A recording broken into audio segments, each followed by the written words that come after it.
كنت تعرف قبل كده إن الإنسان يقدر يقتل الجن في حالة إن الجن ده كان متشكل في هيئة بشرية وإنت طعنته مثلا أو أطلقت عليه النار؟ ده اللي حصل معايا، وبسبب كده عشيرة كاملة من الجن أخدتني عالمها وعملت لي محاكمة عشان يقرروا أنا مذنب ولا بريء. وعشان أقول لكم إيه اللي حصل بالظبط اسمعوني للآخر.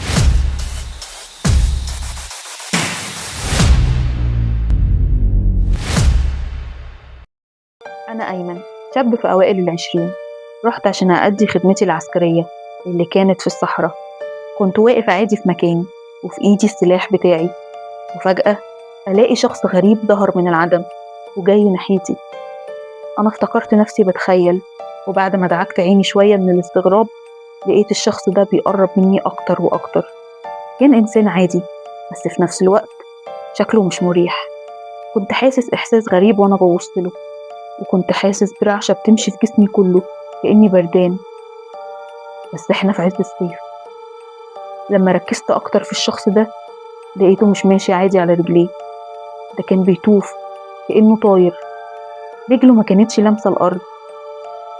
فضلت أنادي على الشخص ده بصوت مرعوب ومهزوز: أنت مين؟ وجاي هنا بتعمل إيه؟ دي منطقة عسكرية، هضربك بالنار لو قربت أكتر من كده، أنا حذرتك.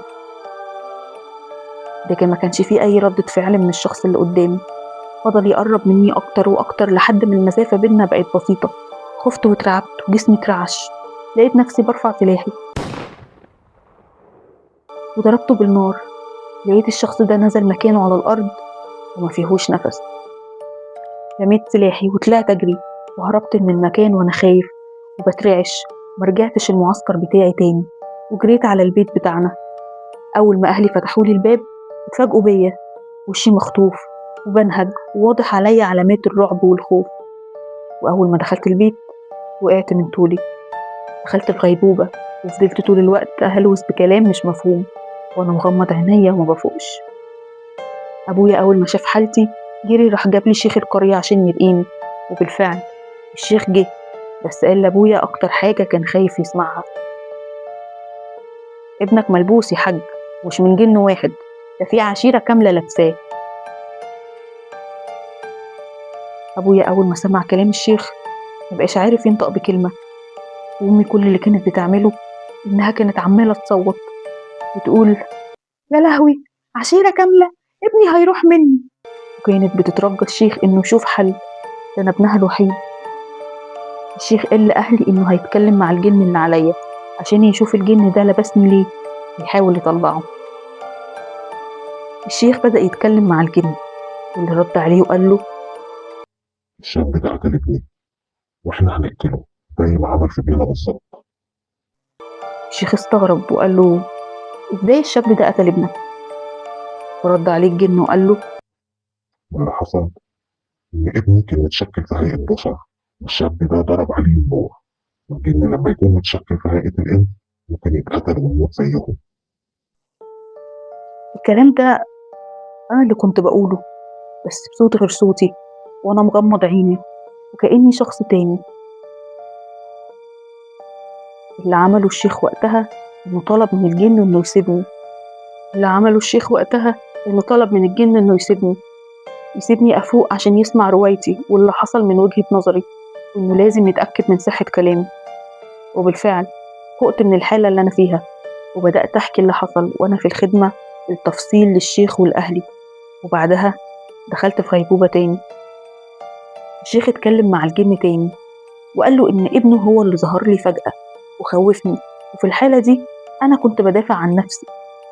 لكن الشيخ اتفاجئ برد غريب من الجن لما قال له إن هو جن مسلم وإنه هيعرضني على محكمة، واللي المحكمة هتحكم بيه هو راضي بيه. الشيخ استغرب وقال له: يعني وضح لي كلامك، محكمة إيه؟ ونتفاجئ إن الجن يقول له إني هروح معاه عالمهم وهتعرض على محكمة من الجن وهي اللي هتفصل بينا وتحكم. أمي وأبويا لما سمعوا الكلام ده فضلوا يبكوا بهستيرية: ابننا الوحيد هيروح مننا، جن إيه ومحكمة إيه وعالم تاني إيه اللي هينزل له؟ بس الجن وقتها طمنهم وقال لهم إني هروح معاهم بعقلي وإن جسمي هيفضل معاهم زي ما أنا في سريري. وبالفعل أروح معاهم وأبدأ أتكلم وأنا نايم في الغيبوبة، كأني بتسأل وبجاوب 4 أيام كاملين وأنا في الغيبوبة، وكل فترة أهلي يتفاجئوا بيا بتكلم كأني في تحقيق. طبعا انتوا عايزين تعرفوا أنا رحت فين بالظبط وإيه اللي أنا شفته، وأنا هحكي لكم. أنا كنت حاسس إني بحلم أو متخدر وبهلوس. لقيت نفسي في عالم تاني غير عالمنا، متسلسل من إيدي ورجلي. وأول حاجة شفتها واحدة ست جنية بتحاول تضربني وتقتلني، واللي عرفته بعدها إنها أم الشخص اللي ظهر لي وقتلته.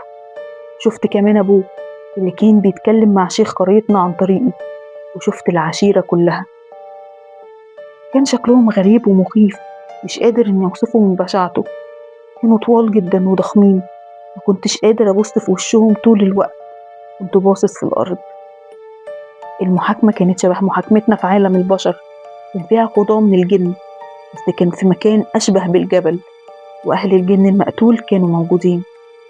القاضي سألني عن الواقعة وإيه سبب قتلي للجن اللي ظهر لي. حكيت كل حاجة بالتفصيل، ولما اتأكدوا من صحة كلامي أصدرت المحكمة حكمها. وفجأة في عالمنا بدأت أتكلم بصوت غير صوتي. أهلي راحوا جابوا الشيخ بسرعة عشان يتكلم مع الجن، لأنه كان رافض يتكلم مع أي شخص تاني غيره. والجن اتكلم وقال إن المحكمة صدرت حكم البراءة عليا، إنه خلاص بقى مسامحني دنيا وآخرة، بس بشرط إني ما استخدمش سلاحي تاني أو أي سلاح ضد أي دبة، لا إنسان ولا حيوان ولا حتى حشرة.